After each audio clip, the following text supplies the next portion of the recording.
جب روس میں کمیونسٹ عروج پر تھے، برزنف کا دور تھا، تو 1982 میں میں گیا تھا انگلینڈ جماعت میں، تو وہاں 4 آدمی ملے، انہوں نے کہا کہ ہم گئے تھے رشیا گئے تھے جماعت میں، تو جیسے یہاں وہ کمرہ وہ دروازہ ہوتا ہے اس میں گزرو تو جو بھی کوئی چیز سٹیل کی ہوتی ہے تو وہ ٹاں ٹاں کرنے لگتا ہے، تو رشیا میں ماسکو ایئرپورٹ پر جو آلہ تھا وہ کاغذ پہ ٹاں ٹاں کرتا تھا کہ کسی قسم کا کوئی لٹریچر اندر نہیں جانا چاہیے، کہ ایک ملائیشین ساتھ تھا ہمارے، اس کو وہ آلہ لگائیں تو وہ آلہ بولے، تو اس کے کرتا دیکھا، شلوار دیکھی، کچھ بھی نہیں، انہوں نے اس کے کپڑے اتروا دیے، کچھ بھی نہیں، آخر جب وہ انہوں نے جرابیں اترائیں تو جراب کے اندر ایک کاغذ کہیں سے پھنسا ہوا تھا جس پر وہ آلہ ٹاں ٹاں ٹاں کر رہا تھا، اس قدر سختی۔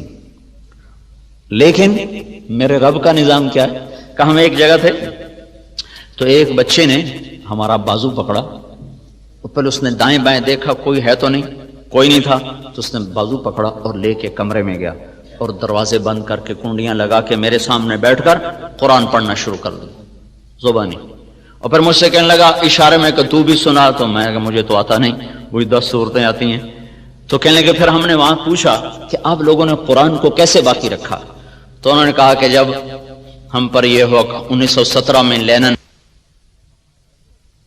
میں اسٹالن مرا ہے، 1917 سے 1953 تک 1 کروڑ انسان ذبح ہوا اور اس میں اکثر مسلمان تھے، تو کہنے کہ ہم تہ خانوں میں چلے گئے اور اپنے بچوں کو زبانی یاد کرایا، زبان سے زبان، سینے سے سینہ، سب کچھ مٹا دیا، مسجدیں بند کر دیں، مدرسے بند کر دیے، پر قرآن پھر بھی زندہ رہا۔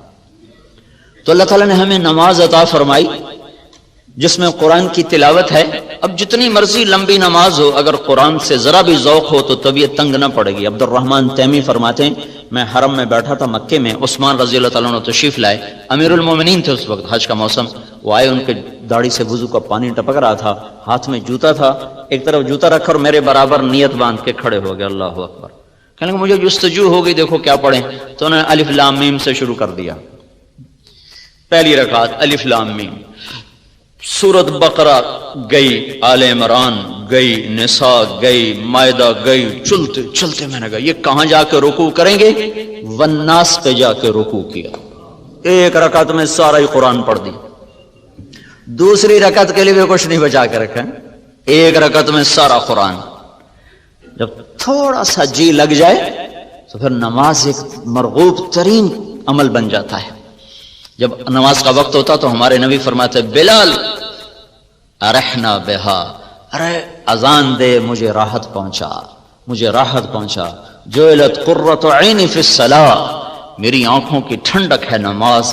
عربی زبان میں جب لذت اپنے انتہا پر پہنچے تو اسے قرۃ العین سے تعبیر کیا جاتا ہے، تو آپ نے فرمایا میری آنکھوں کی ٹھنڈک نماز ہے۔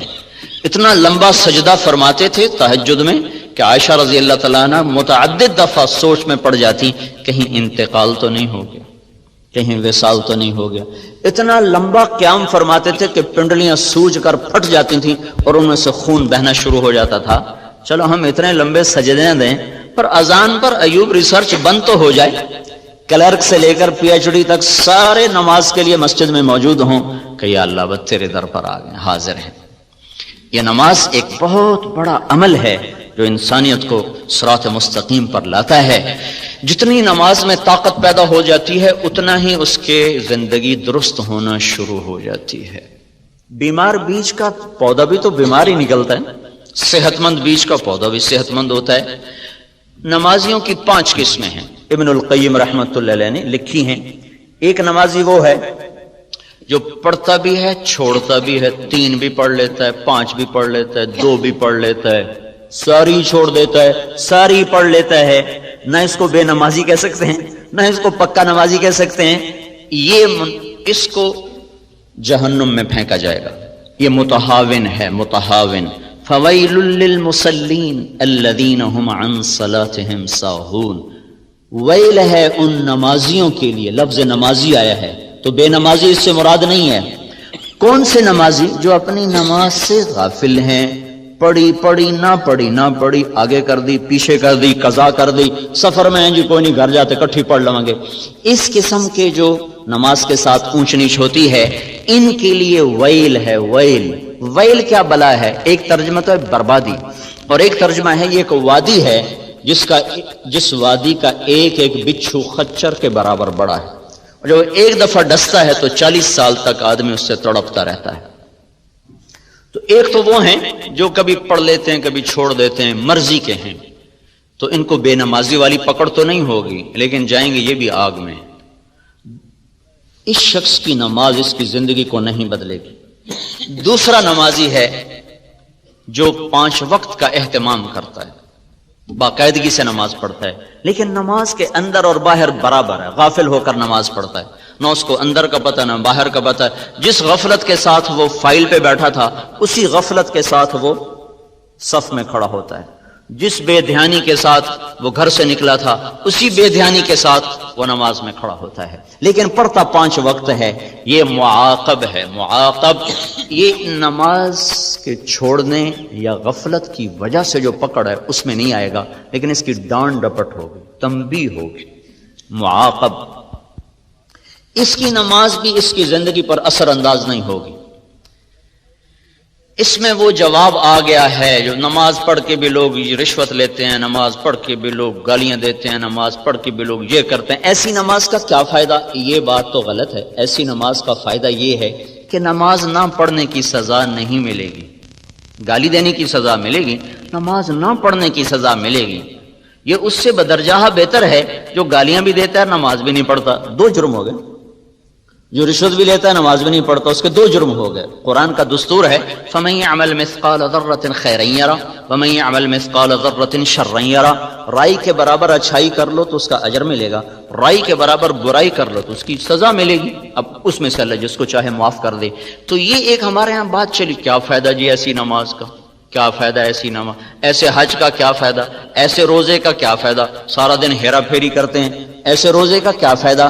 اس روزے کا اتنا فائدہ ہے کہ نہ پڑھنے نہ رکھنے کی سزا نہیں ملے گی، یہ فائدہ ہے۔ یہ کوئی تھوڑا فائدہ نہیں، بہت عظیم فائدہ ہے، بہت بڑا فائدہ ہے۔ تو کسی گناہ کی وجہ سے کسی نیکی کو چھوڑنے کا حکم نہیں ہے، اور کسی نیکی کے غرور میں آ کر کسی گناہ کے کرنے کا حکم نہیں ہے۔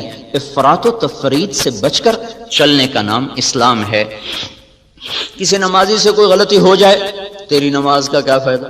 کوئی داڑھی والا غلطی کر لے تو داڑھی رکھ کے جھوٹ بولتا ہے، تو میں کہتا ہوں داڑھی منڈانے سے پھر جھوٹ بولنا حلال ہو جاتا ہے؟ اور ساڑھی تا جی خیر ہے تسی داڑھی رکھ کے جھوٹ بولی جاندے ہو، کیوں؟ تیرا کلمہ میرا کوئی وکر ہے؟ بھائی جھوٹ کا حرام ہونا داڑھی کی وجہ سے تو نہیں، جھوٹ کا حرام ہونا تو کلمے کی وجہ سے ہے۔ سچ کی پابندی داڑھی کی وجہ سے نہیں ہے، سچ کی پابندی تو کلمے کی وجہ سے۔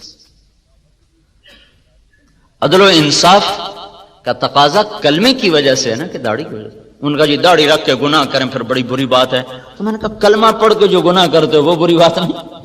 شرم و حیا کے تقاضے کلمے کے ساتھ متعلق ہے، شرم و حیا کا جوڑ کلمے کے ساتھ، اور جتنے بھی حلال و حرام کے ترازو ہیں وہ کلمے کے ساتھ ہیں۔ اس کا حصہ ہے داڑھی، یعنی کہ داڑھی کی وجہ سے شریعت زیادہ سخت ہو گئی ہے، یا نماز کی وجہ سے میرے اوپر حکم زیادہ ہیں اور آپ کے اوپر کم ہیں، داڑھی رکھنے کی وجہ سے میرے اوپر سچ بولنا فرض عین ہو گیا اور نہ رکھنے کی وجہ سے میرے لیے حلال ہو گیا، یہ بات تو نہیں ہے۔ تو دوسرے درجے کا نمازی جو ہے تو پابند لیکن غافل ہو کر پڑتا ہے۔ تیسرا درجہ نمازی وہ ہے جو نماز کا اہتمام بھی کرتا ہے اور کوشش بھی کرتا ہے کہ میں ٹھیک ٹھیک پڑھوں، اللہ کے دھیان سے پڑھوں، تو کبھی گھر کے سامنے کبھی اللہ کے سامنے، بس اس طرح وہ گھومتا رہتا ہے، ڈولتا رہتا ہے، کبھی ادھر کبھی ادھر کبھی ادھر کبھی ادھر، لیکن کوشش کرتا رہتا ہے۔ یہ معفو عنہ ہو، یہ ہے جس سے اللہ درگزر فرمائے گا کہ ٹھیک ہے کوشش کی ہے، کوشش کی ہے۔ ابھی تک نماز پر جو قرآن کے وعدے ہیں، تنہا عن الفحشاء والمنکر ونحن نرزقك والعاقبۃ للتقوى وقد افلح المؤمنون الذين هم في صلاتهم خاشعون، کامیاب ہو گئے نماز پڑھنے والے اور رزق ملے گا نماز پر اور برائی سے نکل جاؤ گے نماز پر۔ ابھی وہ درجہ نہیں آیا، چوتھا درجہ آ گیا ہے، وہ جس پر نماز اپنی طاقت کے ساتھ ابھر کر آتی ہے۔ وائرس سے بچی ہوئی نماز ہے. وہ کیا ہے جب آدمی کہتا اللہ اکبر تو اس کے بعد وہ سب سے کٹ جاتا ہے اور صرف اللہ کی ذات کے سامنے وہ مگن ہو کے کھڑا ہو جاتا ہے. یہ ہے قرآن کا مخاطب نمازی. اور یہ وہ نماز ہے جو اس کو برائی سے بھی روکے گی، بے حیائی سے بھی روکے گی. یہ وہ نماز ہے جو اس کے ناممکن کو ممکن کر کے دکھا دے گی. اس نماز پر وہ نظام چل سکتا ہے جو ساری دنیا کے انسان نہیں چلا سکتے، کہ اللہ اکبر پھر اور کوئی یاد نہ رہے، پھر بس اللہ ہی ہو.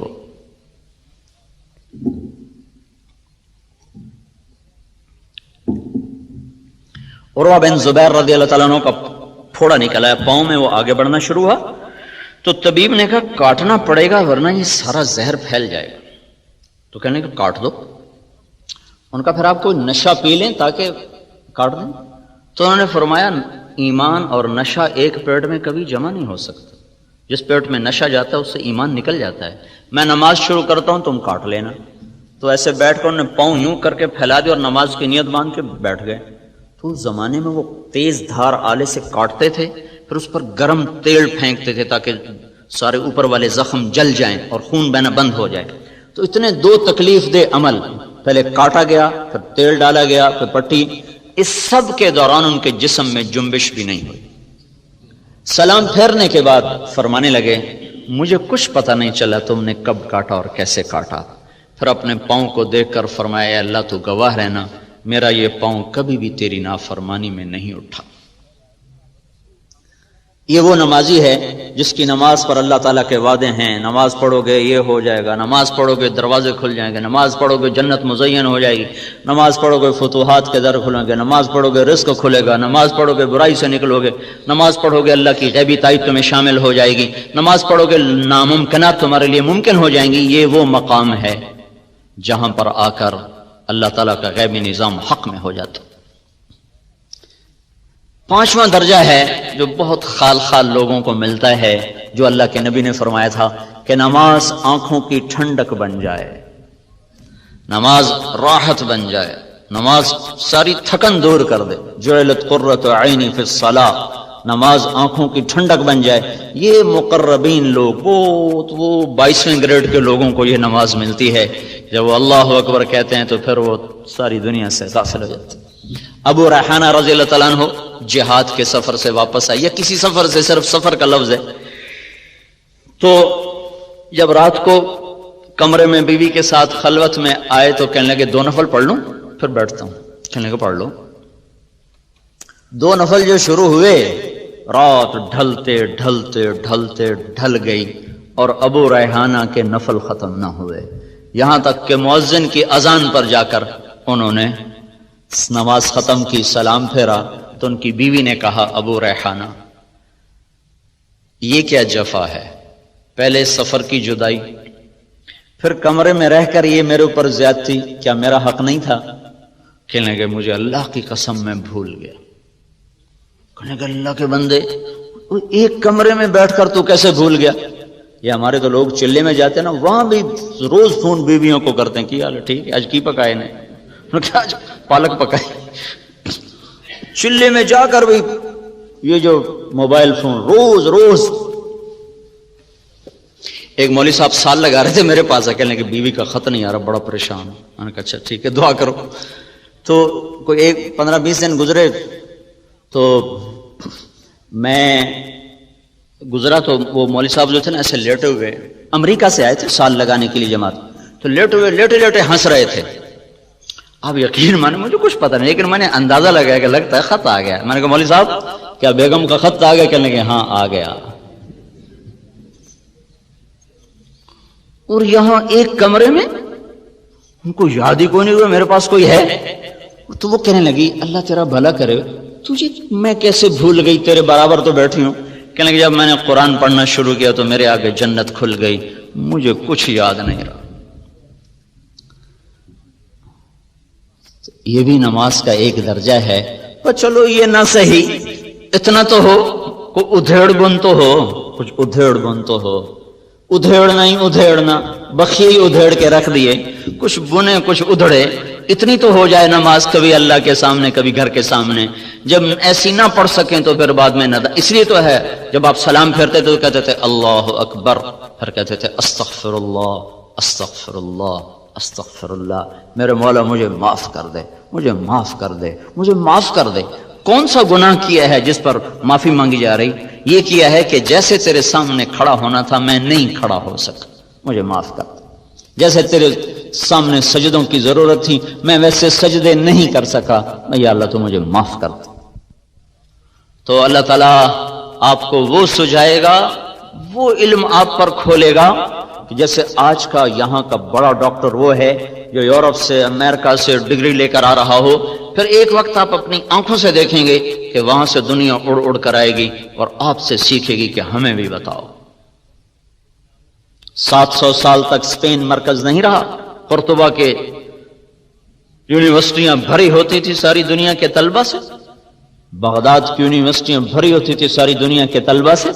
کھچ کھچ کر انسانی 1000 برس تک انسانوں کو قانون دیا ہے، زندگی کے راستے بتائے ہیں.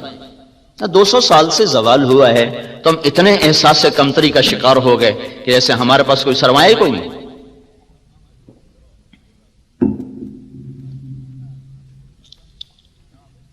تو میرے بھائیوں،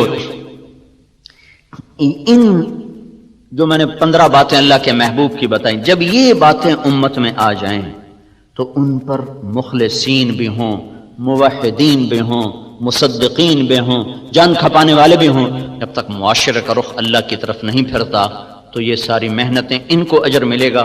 معاشرے کا رخ خیر کی طرف پھرے بغیر اللہ کا غیبی نظام ہمارے حق میں نہیں ہو سکتا. تو 95% معاشرہ تو باغی ہے. تو ایسے معاشرے کو جیسے کھرے بیج کی تلاش ضروری ہے، کھرے انسان بنانے بھی ضروری ہیں. صرف بیج بنانے سے کام نہیں بنے گا، اس کے ساتھ ساتھ انسانوں کو بنانا بھی ضروری ہے. تبلیغ میں یہ ایک تصور دیا جا رہا ہے انقلاب کا کہ اللہ تعالیٰ نے دین کو، کلمے کو ہمیشہ جو قرآن میں تشبیہ دی ہے نا، وہ دی ہے کبھی درخت کے ساتھ کبھی باغ کے ساتھ. مثل کلمۃ طیبۃ کشجرۃ طیبہ اصلها ثابت وفرعها فی السماء کزرع اخرج شطأه فآزره فاستغلظ فاستوى على سوقه. کھیتی سے تشبیہ دی ہے، درخت سے تشبیہ دی ہے. اسلامی انقلاب کوئی ایسا نسخہ نہیں ہے کہ میرے ہاتھ میں طاقت آئے اور میں سب لوگوں کو سیدھا کر دوں. ایسا کوئی نسخہ اسلام میں کوئی نہیں ہے. آپ مجھ سے یہ مطالبہ کریں مولوی صاحب کل تک ڈاکٹر افضل والی ڈگری لے لو ورنہ تیرا سر اڑا دیا جائے گا، یا تجھے 10 کروڑ دیا جائے گا. دونوں چیزیں میرے لیے بیکار ہیں کہ ڈاکٹر افضل صاحب کی ڈگری ایک محنت کا نام ہے، نہ کہ ایک لیبل کا نام ہے. اس پر ان کی پچھلے 30 برس کی محنت ہے، تب جا کر وہ ایک سطح پر پہنچے ہیں. مجھ سے آپ کیسے کہہ سکتے ہیں کہ میں 30 برس کو ایک دن میں طے کر لوں؟ نہیں ہو سکتا. جتنا یہ ناممکن ہے اتنا ہی یہ ناممکن ہے کہ فیصلہ آباد کے اس معاشرے کو کہا جائے کہ تم سارے متقی بن جاؤ ورنہ تمہیں سولیوں پہ لٹکا دیں گے، یا تم سب کے لیے سونے چاندی کے گھر بنا دیں گے. ان کو سونے کے گھر بنا کے دیں یہ پھر بھی تقوی پہ نہیں آ سکتے، اور ان کو آپ سولیوں پہ لٹکا دیں یہ پھر بھی تقوی پہ نہیں آ سکتے. کہ تقوی کسی لیبل کا نام نہیں ہے، تقوی ایک صفت ہے جو محنت کرتے کرتے بسیار سفر باید تا پختہ شود خامے، ایک لمبے سفر کے بعد یہ چیز حاصل ہوتی ہے. تو جیسے ایک بیج کو بنانے میں کتنے سال لگتے ہیں، پھر اس کو زمین میں بونے میں، پھر اس کو درخت بننے میں، پھر اس کو پھل دینے میں ایک تدریج ہے. انسانوں کو انسان بنانا ایک تدریجی نظام ہے. یہ طاقت کا نظام نہیں، ٹھیک ہو جاؤ سارے، نہیں ہو سکتا. بچہ پیدا ہوتے ہی لوگ رشتہ نہیں تلاش کرتے، بچہ پیدا ہوتے ہی لوگ دودھ تلاش کرتے. کوئی دیوانہ ایسا نظر نہیں آئے گا جو بچے کی پیدائش کے ساتھ ہی رشتہ ڈھونڈنا شروع کر دے. 20 برس بعد کی بات کو آج کو نہیں ڈھونڈتا. ان پڑھ سے ان پڑھ بھی کہتا دودھ لے آؤ، کسی پسو دودھ لے آؤ. تدریج چلتے چلتے چلتے ایک وقت آئے گا جب یہ خود ہی شادی کے قابل ہو جائے گا. بیج بوتے ہی اگلے دن جا کے کوئی نہیں پھل دیکھتا. ہاں ہر کوئی انتظار کرتا ہے، اچھا جی 1 سال گزر گیا، 2 سال گزر گئے، 3 سال گزر گئے، اب انشاءاللہ اگلے سال پھل آ جائے گا جی، 3 سال کے بعد آپ پھل لیں گے جی۔